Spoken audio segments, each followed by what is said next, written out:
What is up, you guys? This is Mini Superheroes Today. And in today's video, we'll be taking a look at the LEGO Star Wars Summer 2021 set Imperial Light Cruiser from The Mandalorian.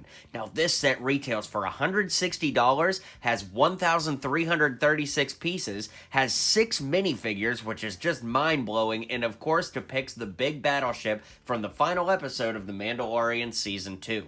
Now, at $160, the question is this set worth it? We're going to talk about every little detail and everything there is, breaking down the entire set, so be sure to hit like and subscribe down below, and without further ado, let's dive into breaking down this set. Now, this set took me about 4 hours to build, so it was a really massive build, a little bit repetitive, but honestly, the build kept having these really interesting twists and turns. I came across a lot of new pieces along the way, so I really did enjoy the build process. Just like all of my videos, we'll start off by taking a look at the minifigures, and who better to start with than the Mandalorian himself. Now, this is the same Mandalorian that has come in the Trouble on Tatooine set, as well as Boba Fett's starship, Slave One, from this same wave, actually. So, if you already have those sets, there's nothing new to see here, but he's got some great printing. I mean, it's definitely one of the best detailed LEGO Star Wars figures ever. This version, of course, comes with his Beskar staff, a nice long rifle, great arm printing on both arms, and just a fantastic figure all around. Perhaps the most interesting figure to be included here is Cara Dune because of her cancellation of Gina Carano. Not going to get into that one way or the other, but it's really nice to have her in a set again in case you didn't get Cara Dune for your Mandalorian collection the first time around. Anyways, the figure is exactly the same as before. She's got kind of a battle face on this side and a more calm and collected face on this side. So not much to say about it since it's not exactly a new figure, but if you missed out on her the first time around, it's definitely nice to have her included again. For our final repeat character, we have Grogu, of course, integral part to the Mandalorian story, and his head turns like this. It's kind of a rubbery head, but beyond that, there's no play feature to him. We did get 3 new figures and 3 repeat figures in this set. It would have been awesome to get Luke Skywalker or maybe an extra Dark Trooper, but we got what we got, and they're not bad figures. It's just I really wish we could have got a Luke Skywalker.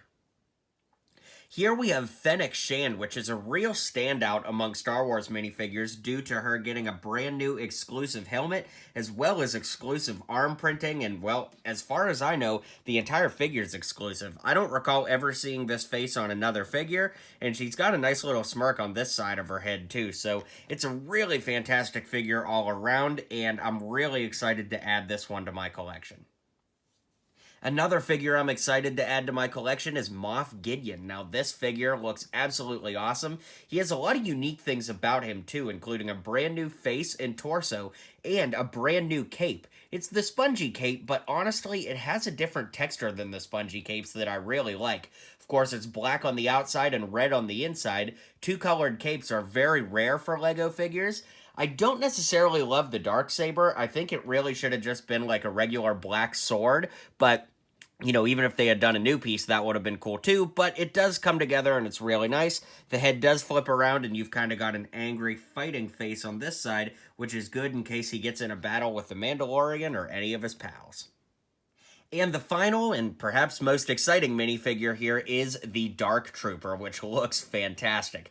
100% new pieces and exclusive pieces on this one, and it wouldn't shock me if we get a Dark Trooper battle pack at some point, but for now, he is exclusive to this set. He's got an unbelievably cool head underneath with printing on the front and back, and if you lift that head up, something I thought was interesting is, of course, he has this shoulder armor, but if you lift it up, it's printed almost exactly the same underneath. So if for some reason the shoulder armor wasn't doing it for you, you could just lift that off. But altogether, it looks really awesome. And, you know, the Dark Troopers are a little bit taller. They're a little bit more droid-like in the show, but I think this turned out amazing. And it's definitely my favorite figure in this set.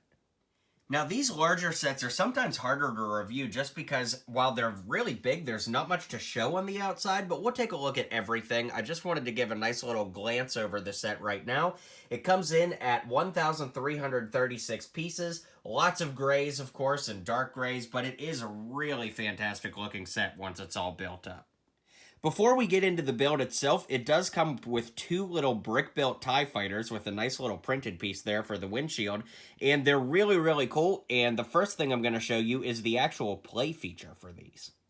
Okay, so I've opened up the top canopy just so you can see inside here, but you can load the little TIE fighter in like this, and then there's a button you can push if we lift it up.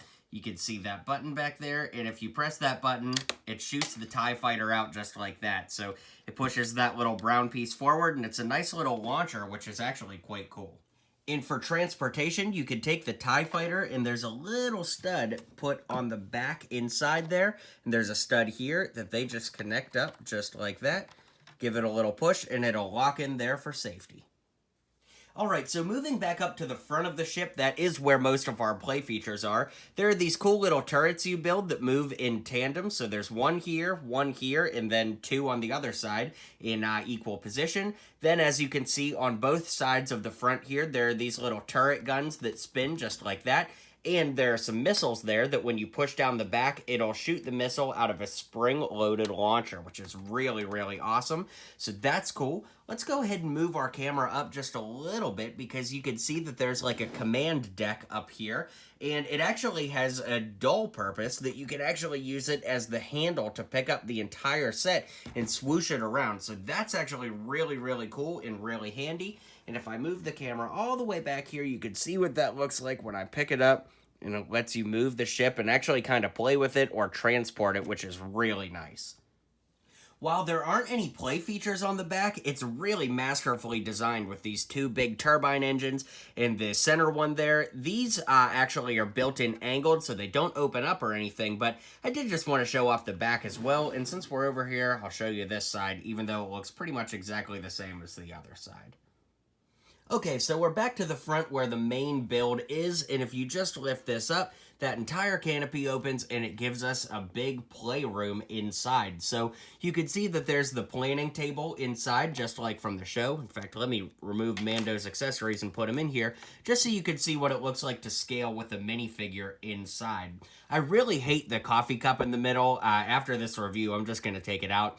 It just doesn't look very like Star Wars-y or professional to me. I get that it's like, I guess a loose play feature, but I don't really like that it's there. With that said, speaking of play features, you can see that there are lots of stickers in the back there, like right here for the little computers. There are some on the table in the center console, and then there's stickers on either side right here. So it's nice that it feels very lived in like that. And then we have two boxes here. This box, when you open it up, it has a thermal detonator inside, so little tricky to get out there just because it's such a tiny piece, but you'll just have to take my word for it, I guess.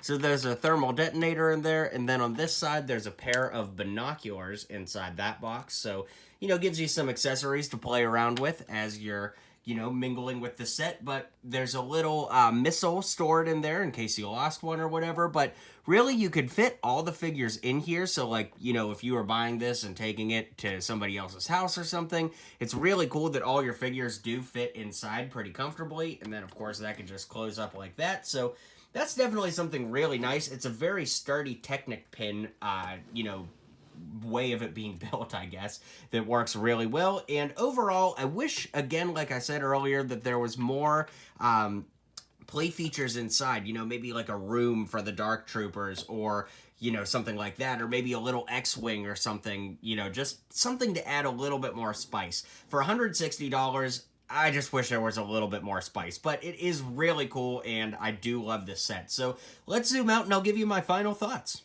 Alright guys, well I hope you enjoyed this review. It was so much fun to build this. I really love this set. I'm not sure if it's worth $160 though. The figures, as we saw, were awesome. There are some cool details. Not a ton of interior play features. I mean, it's really cool inside, but not as much as I might have hoped. Then again, I don't really know where they would have put it, so I'm kind of on the fence. I don't regret buying it, but if you only have $160 to spend, I think you would be better off buying a lot of smaller sets rather than this one big one. But drop a comment below, let me know what you think, and be sure to hit like and subscribe, because I'll see you guys on the next video.